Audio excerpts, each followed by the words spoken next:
চট্টগ্রামে একটি বিদ্যালয়ে ঝুঁকিপূর্ণ ভবনে চলছে পাঠদান। যে কোনো সময় ভেঙে পড়ে হতে পারে বড় ধরনের দুর্ঘটনা। এছাড়া বিদ্যালয়টিতে রয়েছে শ্রেণীকক্ষ সংকট এবং পর্যাপ্ত অবকাঠামোর অভাব। চট্টগ্রাম প্রতিনিধির তথ্যচিত্রে ডেস্ক রিপোর্ট। লোহাগাড়া উপজেলার আধুনগর ইউনিয়নে হরিণা এলাকায় অবস্থিত হাজী মোস্তাক আহমেদ চৌধুরী উচ্চ বিদ্যালয়ে জরাজীর্ণ ও ঝুঁকিপূর্ণ ভবনে চলছে শিক্ষা কার্যক্রম। 2008 সালে প্রতিষ্ঠিত এ বিদ্যালয়ে রয়েছে 3 শতাধিক শিক্ষার্থী, কিন্তু এমপিওভুক্ত এ বিদ্যালয়ের প্রধান ভবনটি জরাজীর্ণ ও ঝুঁকিপূর্ণ। টিনের ছাউনিতে রয়েছে বড় বড় ছিদ্র, বাঁশের বেড়া ভেঙে পড়ার উপক্রম। তবুও চলছে নিয়মিত পাঠদান।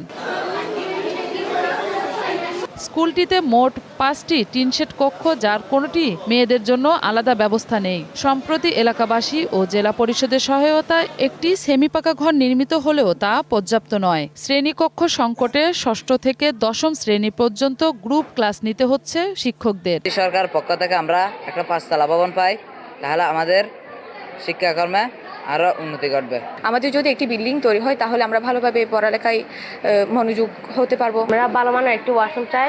আমাদের ওয়াশরুমটা এখনো টিনের।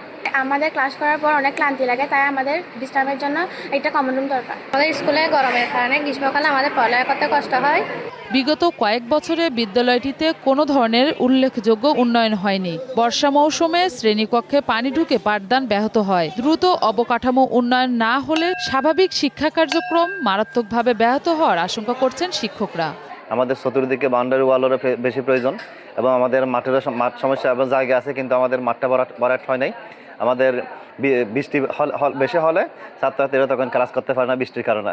এরপর আবার গরম যখন বেশি পড়বে তখন ক্লাস করতে পারে না গরমের কারণে। ভবনটি ঝুঁকিপূর্ণ উল্লেখ করে সংশ্লিষ্ট কর্তৃপক্ষকে জানানো হয়েছে বলে জানান উপজেলা নির্বাহী কর্মকর্তা।